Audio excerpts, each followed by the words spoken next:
Hi, what is up? I am so glad that we are meeting right now. I am so excited that you found this video. I want to help you. I want to help you get on your gym girl journey because we are on the same path and the same journey.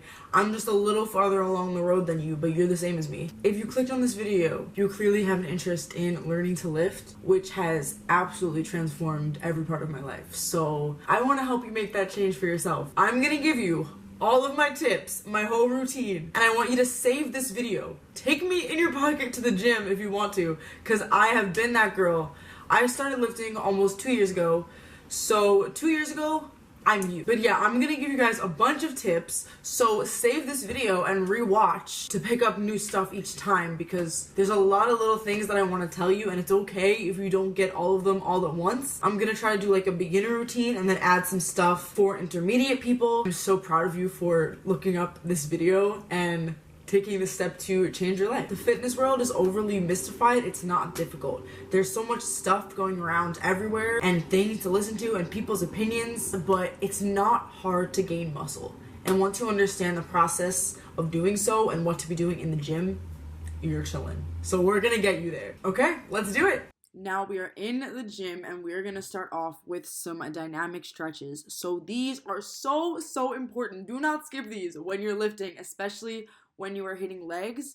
You want to warm up everything. You want to get your body moving. Dynamic stretches, because you're about to be moving it with heavy weights, so it needs to be used to moving in all these positions you might move it in. So I get in a deep squat and I move my body from side to side in the squat. I do these lunges side to side and really just get kind of as deep as I possibly can go. I do these to open up my hips and get those comfortable moving around. I did the leg swings, forward, backward, and side to side leg swings, and then I did these to open up my hips again, and this feels really nice. First, we're gonna start out with some barbell squats. These are hard, so we do them first. They take a lot of energy and they're a compound lift, so we start with something like that. If you're brand new, just lift the bar. Depending on your gym, the bar is either 20 to 45 pounds. That's a lot to start with. Just work on form and depth with the bar. As for form, you want to push through your heels. So think about pushing through your heels as you're going back up. Keep your spine neutral and make sure that your core is braced. I usually do one warm-up light set and then 2 working sets with heavier weight after. I'm also going to put some explanations of things that I'm saying on the screen, so make sure to screenshot or pause and write stuff down if you need to. Now, to put more emphasis on my quads than regular barbell squats do, we're going to do some narrow stance heel elevated squats. So you just grab a plate and put that under your heels, and then you kind of adjust your body so that you feel more of the tension on your quads. You can start with just the bar and you kind of get used to playing around with how this feels for you, but still the same thing of a neutral spine and bracing your core. You are squatting, but you're going to feel this way more on your quads than anything else. Next, we're going to go on to hip thrusts, and I'm going to show you guys the number one problem I see in people's hip thrusts. They're not tucking in their pelvis like this. You want to tuck it in before you start and keep this tucked the entire time to make sure that you're using your glutes and not your lower back. If you're not tucked, you're going to be thrusting with your lower back, and that is going to hurt you later. So I show you guys a different angle to make sure you really know what I mean with this. So I usually start hip thrust on the Smith machine. You're probably going to want a hip thrust pad pretty quickly because it's really going to hurt your hips a lot if you don't have one.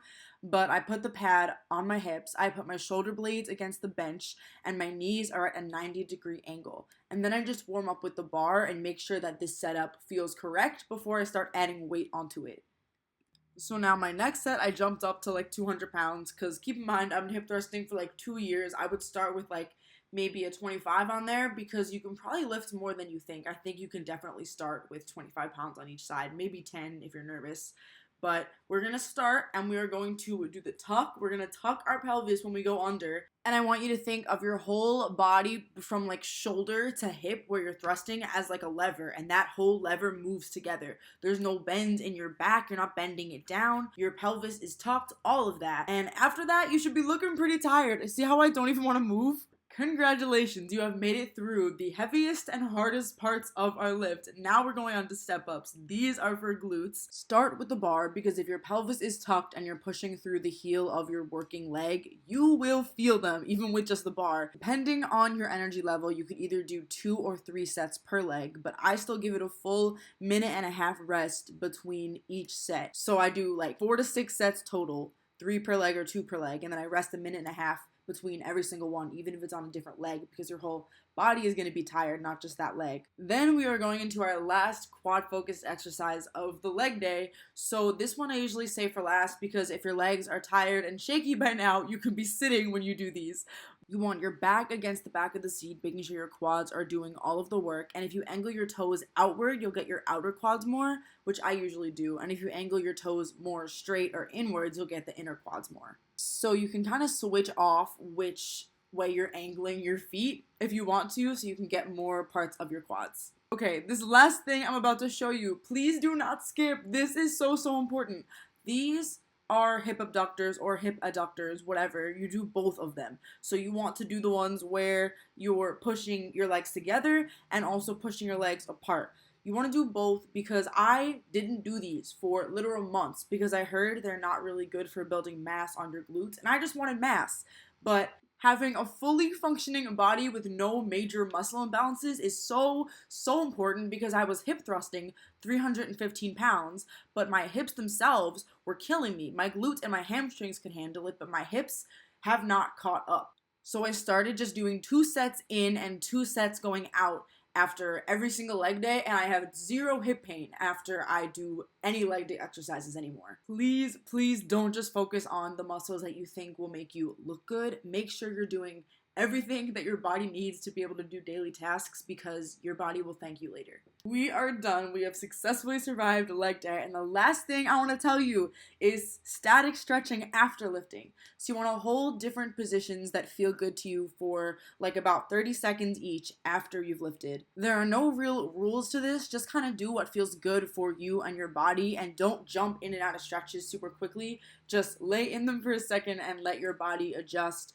and stretch out, and this will reduce soreness the next day. Thank you so very much for watching, and I will see you guys very soon. Bye, guys.